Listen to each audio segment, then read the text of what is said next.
Khamzat Chimaev.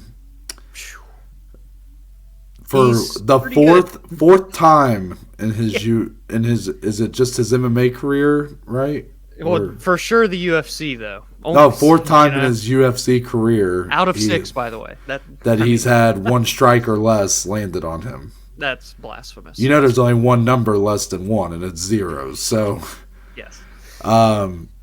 look, we said a lot on that Twitter space. I mean, I was talking about just what a fumbled bag it was, and it is because he was literally being set up. Say what you will about the matchup. If you thought Diaz had a chance, if you thought Diaz is, does have a lot left. I'm not saying he doesn't, but let's be clear, let's be honest about the intentions of this matchmaking, this matchup being made. The UFC looked at Diaz as the past, a guy that's wanting out of the company, who's not, therefore not going to provide them with his value anymore. Right. So they wanted to sort of give the rub to someone that they do want to build up to be a big star. Khamzat Chimaev has all the makings to be that guy, is already on pace to kind of be a big deal in this company.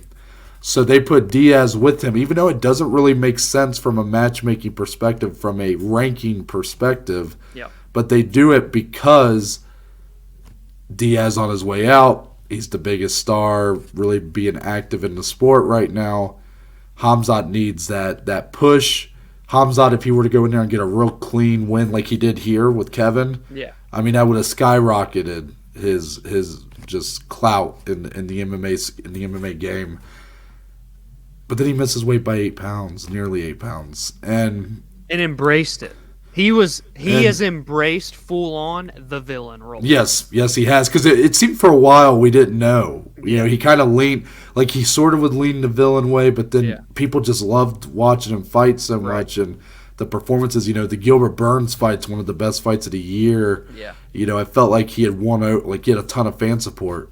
But anytime his picture came up in that crowd last night at the arena, anytime his name was mentioned, just boos everywhere. And when he came out, showered him. He is fully the villain now.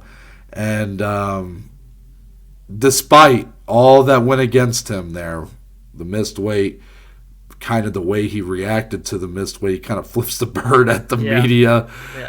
Just kind of acting like kind of a prick about it a little bit. I mean, just to be honest with you, I mean, I love the guy as a fighter, but I mean, you're the one that's missing weight. You can't really get mad at people for being critical of that. You didn't fulfill your obligations, but despite all that, Dom, he came in here and he absolutely smashed Kevin Holland.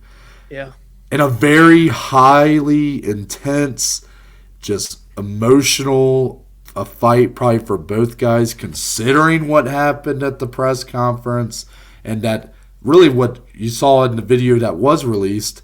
Khamzat had been hearing these comments from Kevin Holland for a while. Yeah. He's like, you want to talk shit in interviews? He's like, let's go. Yeah. Right now. If guys are willing to fight for free in the back, once they get in there in the cage where the money's really being made, that no doubt emotions were high, but Khamzat fought beautifully. I mean, this was just a masterclass showing. I know we've thrown that word around the last couple of weeks, but the levels to this were unreal. It was kind of how we thought. We were kind of afraid this might go.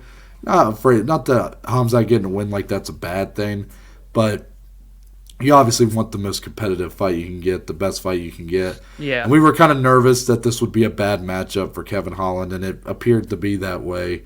I guess if I want to ask you a question about kind of your thoughts here, I got to ask you, like, how much does this win boost or recover some of the stock that Khamzat had lost with the fight week build-up? It's weird because, like, in terms of, I guess, fandom, I don't think hardly any, if at all, was recovered.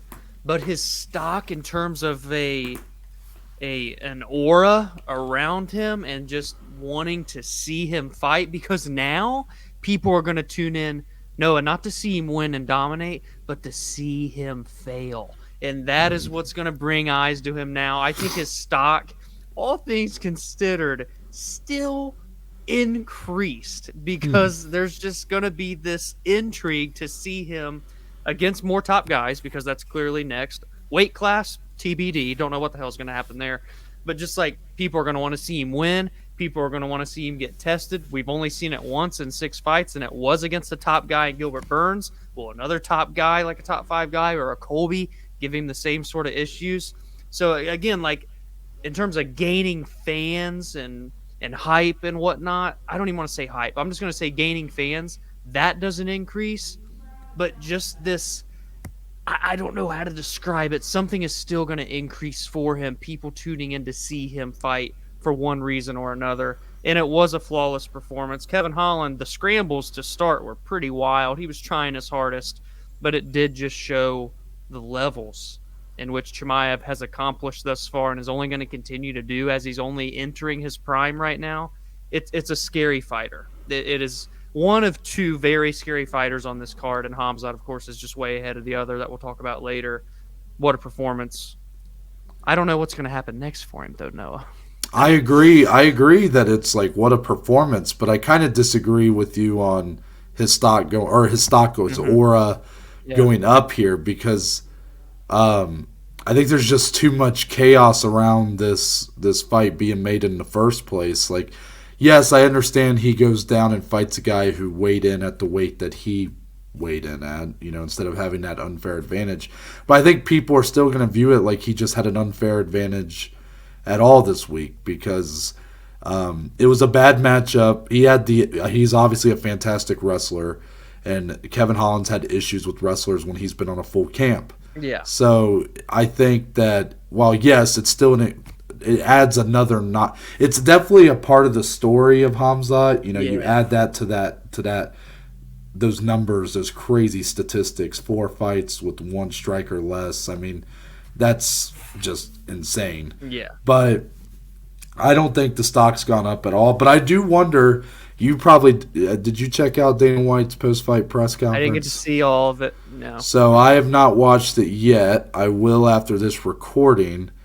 But the only quote that I saw from it on Twitter was that he did call Khamzat a fucking freak of nature. So that tells me that for the UFC, they must not be feeling too sour about this situation, all things considered. And maybe that means his stock really didn't go down. I mean, it is going to help him, I guess, now that he has his role.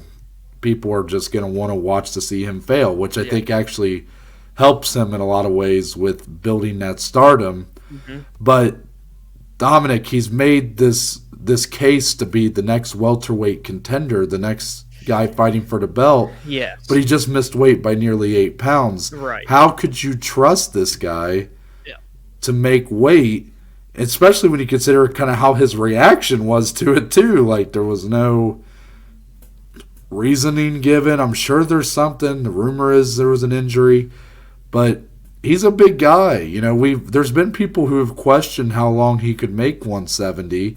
I wasn't one of those people. I just thought this dude just fucking grinds like no other. He's just built different. Yeah. But to be honest, Dominic, like, I don't know what's next for him, but I have a matchup in mind. Because I don't think a title fight's going to be next for him. No.